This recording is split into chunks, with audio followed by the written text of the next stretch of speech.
하나님의 말씀은 출애굽기 3장 6절로부터 12절까지 말씀입니다. 출애굽기 3장 6절로부터 12절까지 말씀을 교독하도록 하겠습니다. 또 이르시되 나는 내 조상의 하나님이니 아브라함의 하나님, 이삭의 하나님, 야곱의 하나님이니라. 모세가 하나님 배역기를 두려워하여 얼굴을 가리매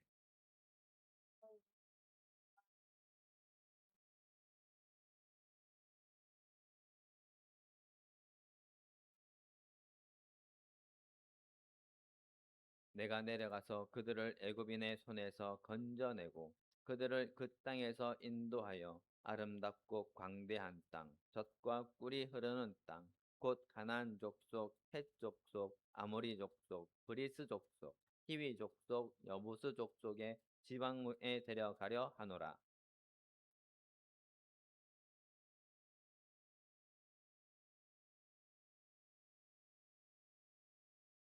이제 내가 너를 바로에게 보내어 너에게 내 백성 이스라엘 자손을 애굽에서 인도하여 내게 하리라.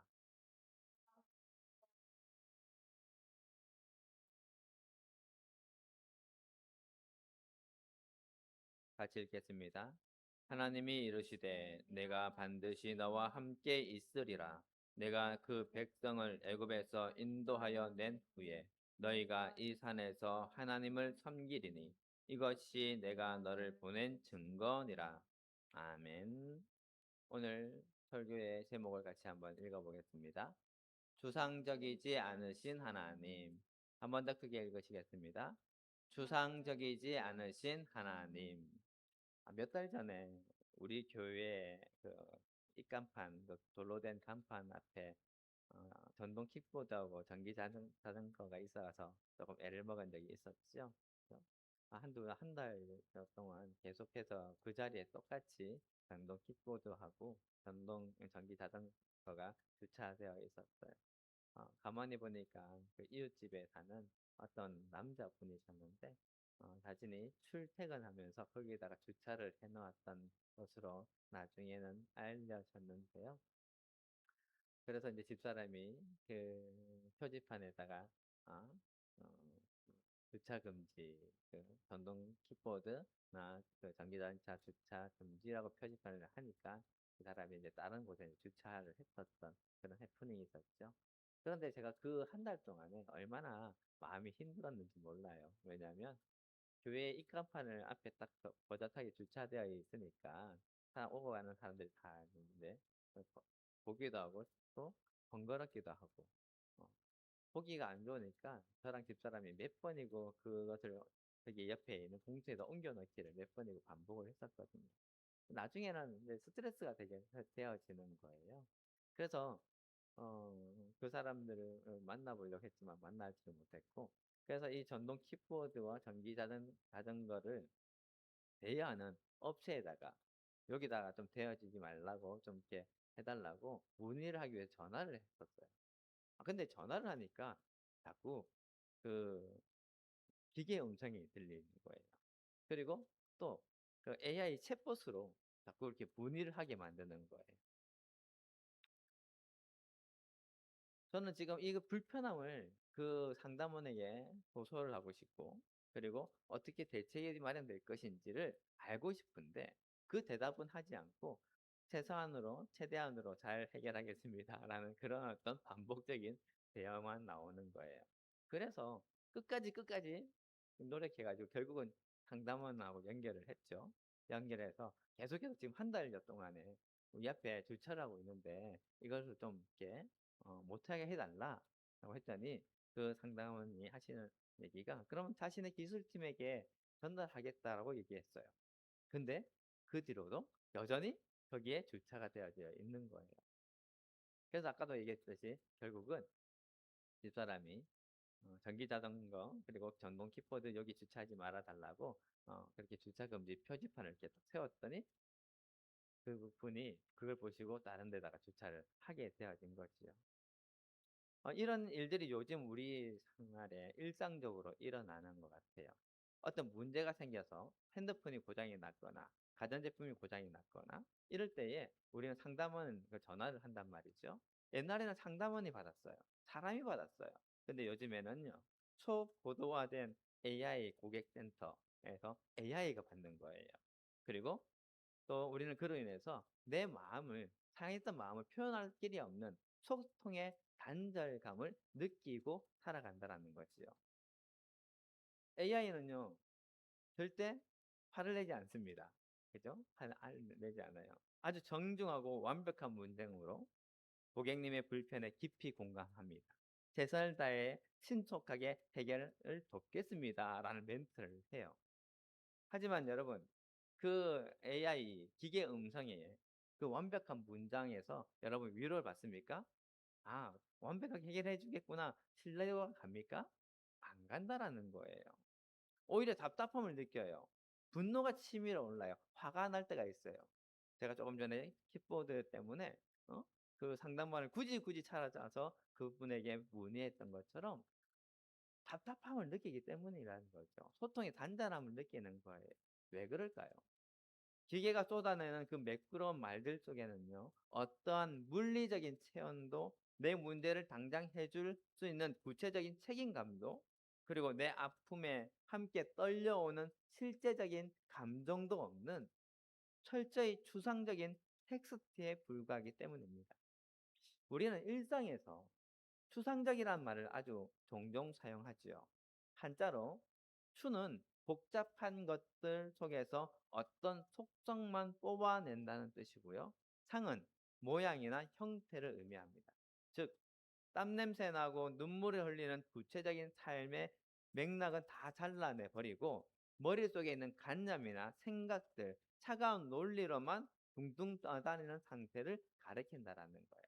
그래서 우리가 추상적이다 이야기를 하면 뭔가 그려질 듯 하면서 그려지지 않는 것. 머릿속에는 그려지지만 막상 현실에 보면 없는 것. 그것을 추상적이라고 얘기를 하죠. 그럼 그 반대가 뭐예요? 구체적이다라는 거 합니다. 구체적이라는 것은요. 갖출구의 몸체자를 씁니다. 즉 실제적인 형태와 몸을 갖추고 있다라는 뜻이에요. 실제적인 형태와 몸을 갖추고 있는 것. 쉽게 예를 들면요. 우리가 살 집이나 아파트 인테리어를 한다고 생각해 보면 우리가 조금 더 이해가 편할 수 있을 겁니다. 건폐율과 용적률을 정밀하게 계산된 아름다운 설계도와 조감도가 있을 거예요. 그것은 우리의 눈을 즐겁게 할 수 있습니다. 아, 우리가 이런 집에서 살 수 있구나. 이런 방이 이렇게 이런 구조가 되어 있구나. 알 수 있을 거예요. 그런데 그것은 언제까지나 추상적인 도면일 뿐이라는 겁니다. 그 도면 위에 우리는 잠을 잘 수가 없어요. 도면 위에서 생활할 수가 없지요. 그 도면은 실제 내 삶의 공간이 되려면 인부들이 땀을 흘리며 시멘트를 붓고 양생의 시간을 기다려야 해요. 거실 바닥재를 고르고 도배로 새로 바르고 싱크대와 수납장을 실측해서 짜넣는 막대한 비용과 육체적인 노동이라는 구체적인 과정이 수반되어야만 비로소 내가 누울 수 있는 집이 완성된다라는 거예요. 여러분은 이 교회를 세울 때, 이 교회를 건축할 때 여러분이 계셨지 않았습니까? 혹시 여러분 이 교회의 설계도를 보신 적 있으세요? 없으세요? 교수님 없으세요? 어, 제가 그 의장실에 에서 보니까 설계 도면이 있더라고요. 아, 이 교회가 이렇게 지어질 때 이런 도면으로 지어졌구나라고. 근데요, 막상 그 도면을 가만히 보면 실제로 지어진 것과 조금 다르게 돼요. 네. 그 설계도에는 정확하게 기록이 되어져서 야, 이렇게 하면 되겠습니다 했는데 막상 교회를 짓다 보니까 안 되는 것도 있더라는 거지요.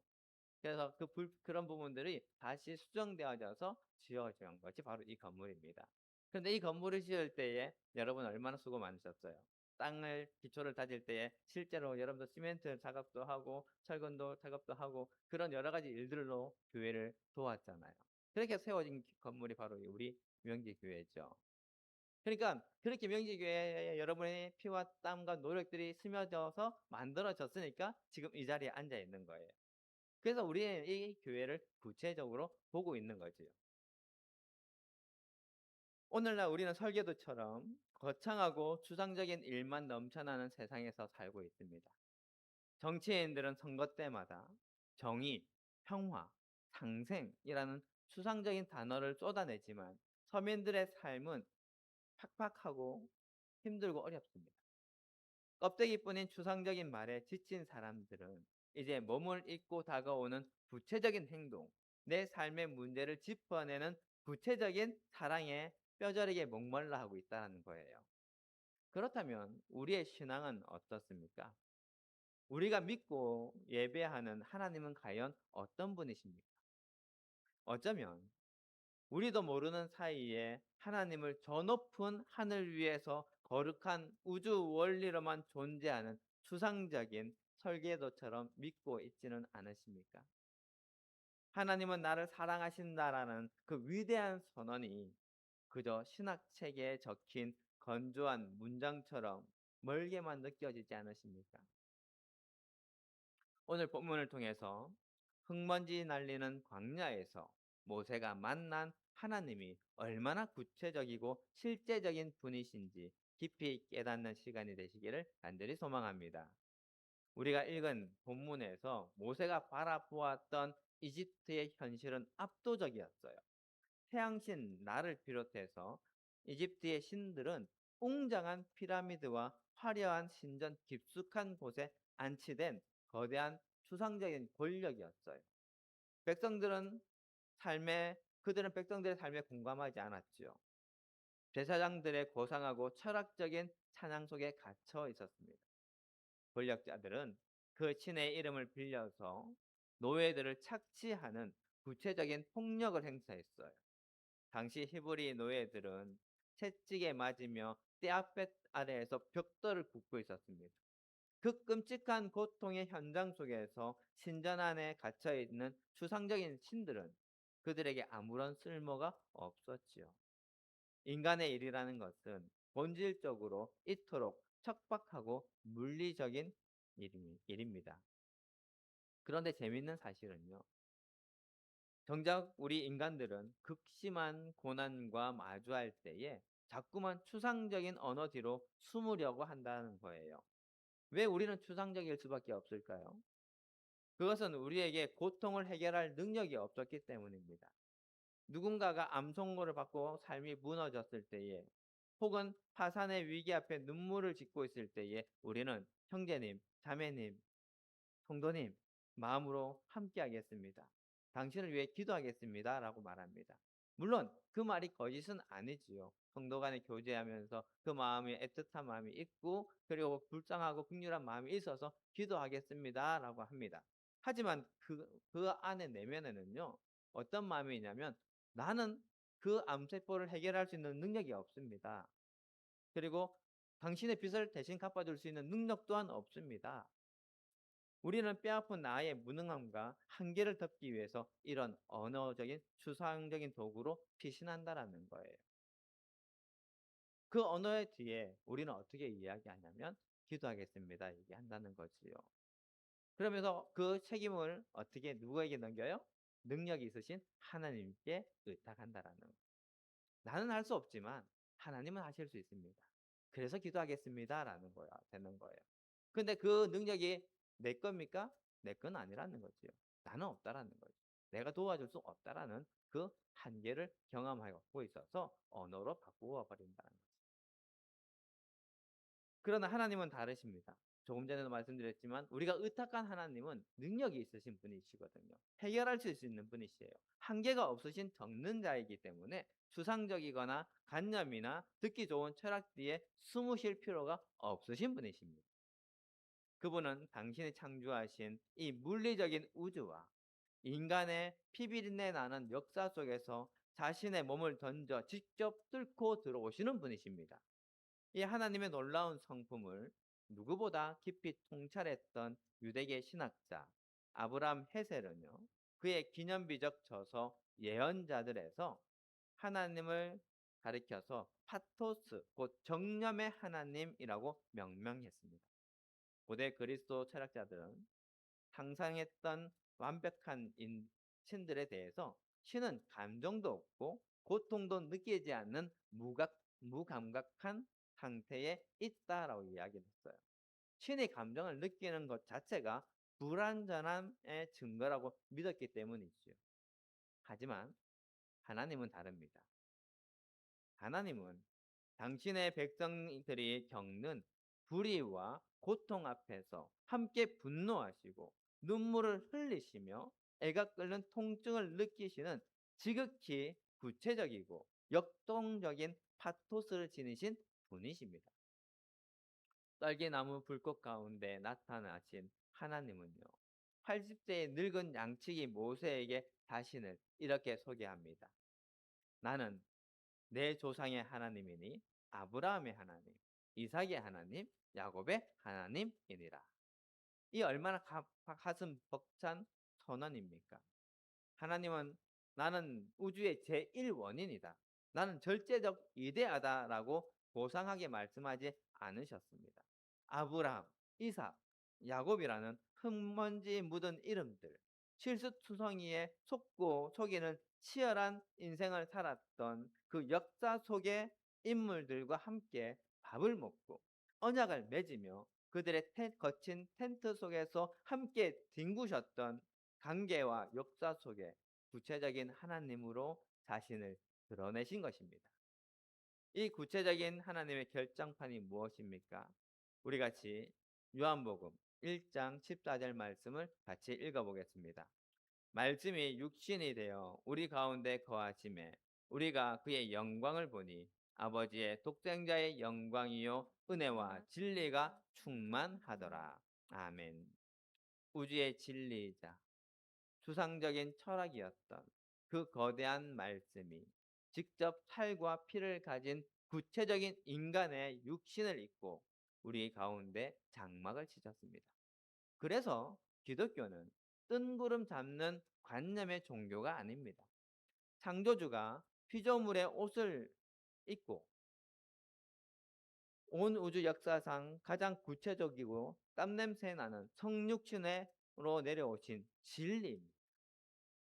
그렇다면 이 구체적이신 하나님은 고통받는 내 삶에 구체적으로 어떻게 역사하시는 것일까요? 이스라엘 백성들이 이집트에서 노예로 신음한 시간이 무려 400년이었습니다. 떼약볕 아래에서 채찍을 맞으며 진흙을 이겨서 수백만 명의 먹거리와 쓸거리를 감당할 거대한 창고성을 쌓아 올릴 때에 그들에게 하나님은 어쩌면 너무나도 멀고 추상적인 죽어버린 신처럼 느껴졌을 것입니다. 절망의 나락으로 떨어져 가던 바로 그때에 하나님이 미디안 광야 타오르는 떨기나무라는 지극히 물리적이고 시각적인 형태로 등장하십니다. 그리고 하나님이 침묵하셨던 것이 아니라 얼마나 구체적으로 그들의 삶에 개입하고 계셨는지를 네 개의 강력한 히브리어 동사로 쏟아내십니다. 여러분, 이 네 개의 동사는요, 고난 가운데 있는 성도들뿐만 아니라 오늘을 살아가는 우리에게 가슴 깊이 새겨져야 할 은혜의 언어입니다. 첫 번째는 내가 애굽에 있는 내 백성의 고통을 분명히 보고해서 보고라는 뜻의 라입니다. 하나님은 눈을 감고 계시지 않으셨습니다. 우리가 아픈 것을 보시지 않거나 보시지 못하시는 분이 않으신 분이라는 거예요. 벽돌을 굽다 쓰러진 노예의 등 위로 내려 꽂히는 채찍의 핏자국을 오늘날 우리 삶의 벼랑 끝에서 흘리는 여러분의 눈물을 시각적으로 정확히 보고 계셨습니다. 두 번째는 그들이 감독자로 말미암아 부르짖음을 듣고에서 듣고라는 뜻의 샤마입니다. 하나님은 길을 막고 계시지 않으셨습니다. 갓 낳은 사내 아이를 날강에 던져야만 했던 어머니의 그 찢어지는 비명을 그리고 깊은 밤에 단잠을 이루지 못하고 내뱉는 여러분의 한숨 소리를 정확한 주파수로 이미 듣고 계셨습니다. 세 번째는 그 근심을 알고에 해당하는 야다입니다.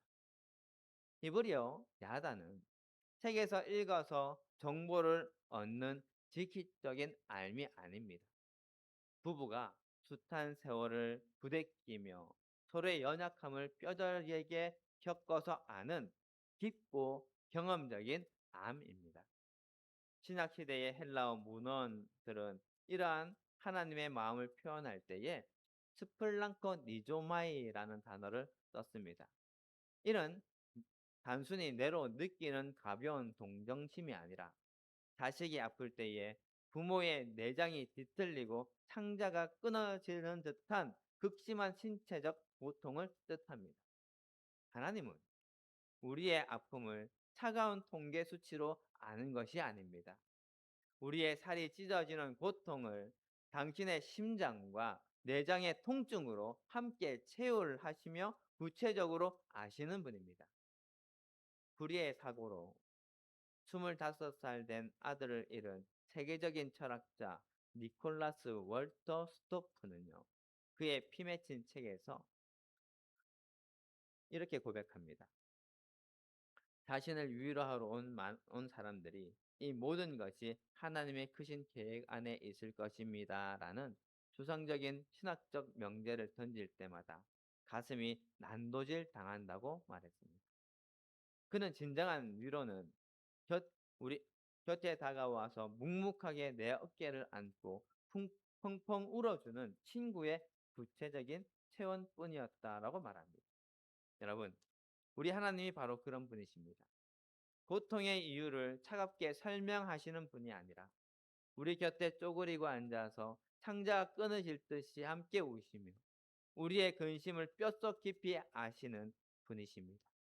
마지막으로 내려가서의 뜻의 야라드입니다. 마지막 이 네 번째 동사에서 하나님의 구체성이 역사 속에서 폭발하지요. 하나님은 하늘 보좌에 앉아 천사들에게 지시만 내리는 리더가 아니십니다. 높은 곳에서 내가 너희를 구원하마라며 결제 서류에 사인만 하는 분이 아니십니다. 친히 그 높고 거룩하며 깨끗한 곳에서 피와 눈물과 땀 범벅인 우리의 더러운 진흙탕 한가운데로 직접 내려오십니다.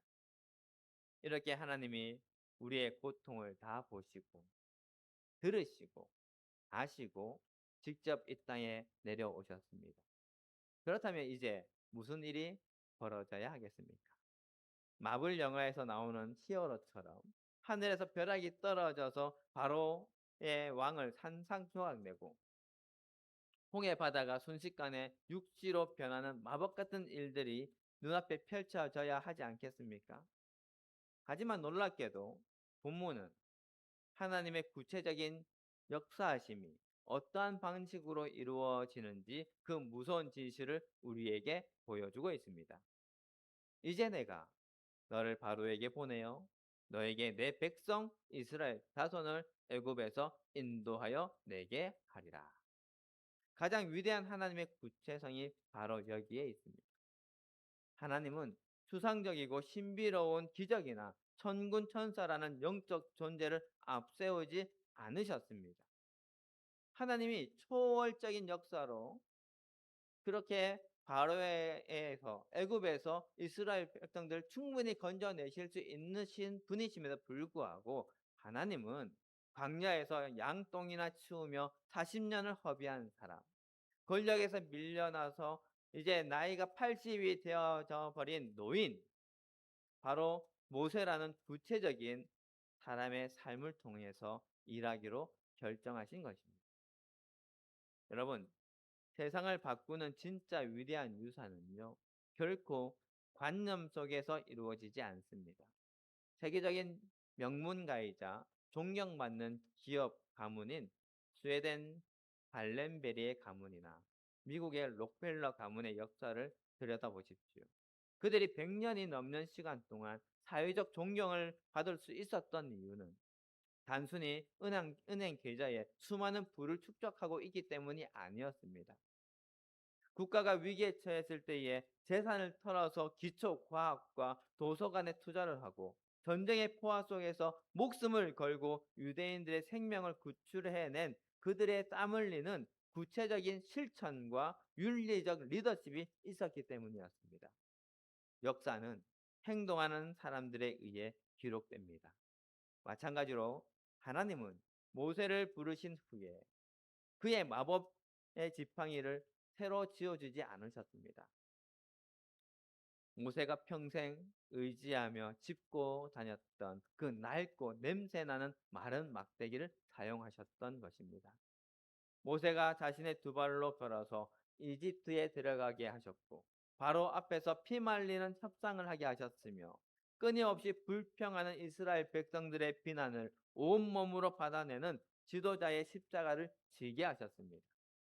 우리는 종종 기도하면서 내 삶의 문제들이 요술봉을 휘두른 것처럼 단숨에 해결되어지길 바랍니다. 하지만 구체적이신 하나님은요, 우리 삶의 기적이라는 마취대를 놓아 현실을 도피하게 만드시는 분이 아니십니다. 오히려 나라는 연약한 사람을 다듬으시고 피하고 싶었던 현실과 인간관계의 한복판으로 다시 나를 밀어 넣으시며 나의 눈물과 땀방울을 통해서 마침내 구원의 물줄기를 열어가시는 분이십니다. 사랑하는 우리 명지교회 성도 여러분, 우리가 믿는 하나님이 이토록 철저하게 추상적이지 않고 구체적이신 분이시라면 그분을 아버지라고 부르며 따르는 자녀된 우리의 삶과 신앙 역시 결코 추상적이어서는 안 됩니다. 그런데 우리는 자꾸만 모세처럼 핑계를 대지요. 모세는 하나님의 구체적인 명령 앞에서 내가 누구이기에 바로에게 가며 라고 저항을 합니다. 자기의 부족한 능력, 늙어버린 육신, 실패한 과거라는 구체적인 한계에 갇혀서 뒤로 물러서려고 하지요. 오늘날 우리도 크게 다르지 않습니다. 세상 속에서 빛과 소금으로 살라는 부르심 앞에서 우리는 항변합니다. 하나님, 나의 통장 잔고를 한번 보세요. 제 건강을 한번 보십시오. 제 짧은 지식, 가방끈을 한번 보십시오. 제가 도대체 무슨 힘으로 세상을 변화시키겠습니까?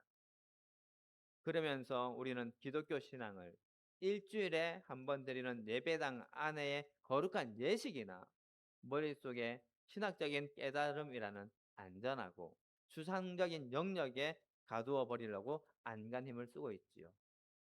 나치에 저항을 하다 순교한 독일의 목회자 디트리히 보네퍼는 그에 져서 나를 따르라 해서 이처럼 삶의 구체적인 행동과 순종이 결여된 채 머리로만 믿는 신앙을 향해서 값싼 은혜라고 비판하고 있습니다. 회개 없는 용서, 일상의 훈련 없는 칭의, 내가 져야 할 십자가 없는 영광만 추구하는 것은 철저히 하나님을 추상적으로 만드는 지독한 우상 숭배입니다. 신앙은 머릿속으로의 명사가 아니라 손과 발이 움직이는 동사입니다.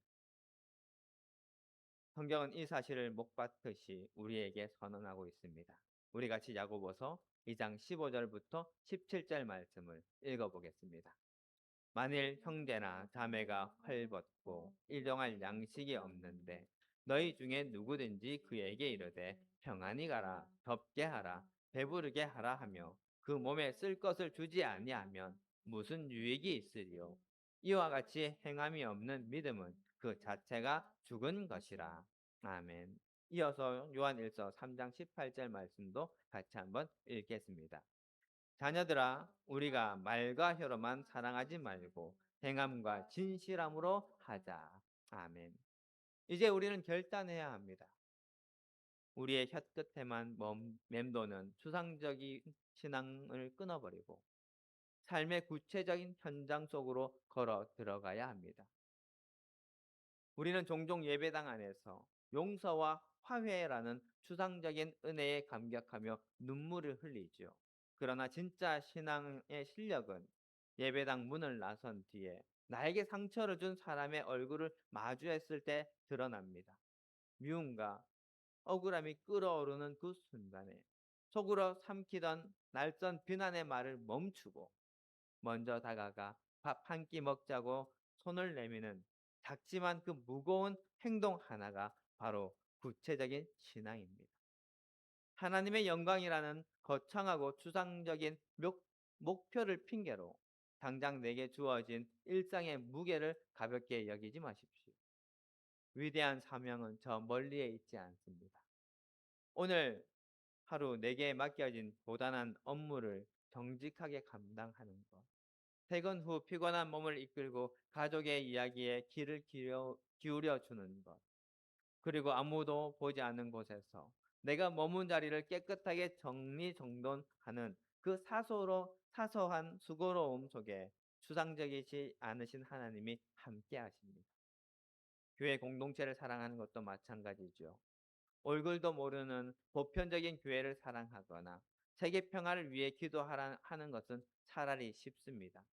그러나 내 곁에 앉아 있는 때로는 나와 맞지 않고 내 마음을 불편하게 만드는 바로 그 성도를 품고 그의 짐을 함께 짊어지는 것은 뼈를 깎는 구체적인 헌신을 요구합니다.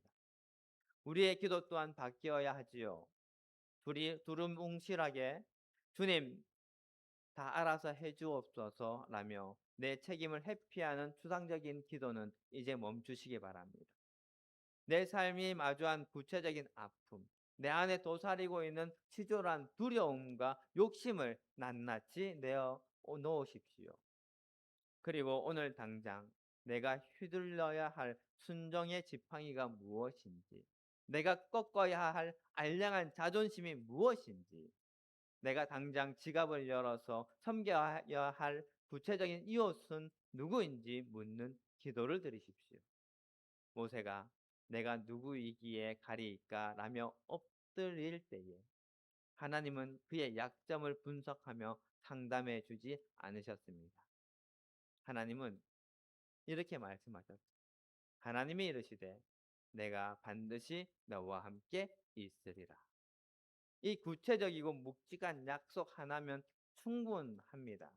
여러분이 세상 앞에서 얼마나 작고 초라한지는 더 이상 중요하지 않는다는 것이지요. 추상적이지 않으시고 구체적인 창조주가 바로 여러분의 그 연약한 실상 속으로 함께 하실 것이기 때문입니다. 이제 믿음으로 자리를 털고 일어서시길 바랍니다. 우리가 마주할 내일은 여전히 버겁고 치열할 것입니다. 그러나 세상의 거센 파도 앞에서 결단코 피하지 마십시오. 영광의 보좌를 버리고 우리 삶 속으로 내려오신 하나님이 우리를 결코 혼자 내버려 두지 않으실 것입니다. 그러므로 절망이 가득한 세상 속에서 구체적인 생명과 사랑을 증명해내는 거룩한 하나님의 자녀로서의 삶을 살아내는 여러분이 되시기를 예수 그리스도의 이름으로 간절히 축복합니다. 기도하시겠습니다. 우리의 팍팍한 삶의 한가운데로 직접 내려오셔서 눈물을 닦아주시는 구체적인 하나님 참 감사합니다. 이제 우리도 입술로만 머무는 신앙을 벗어버리고 각자의 삶의 자리에서 사랑과 헌신을 행동으로 증명해내는 참된 그리스도인이 되게 하옵소서. 예수 그리스도의 이름으로 기도드립니다. 아멘.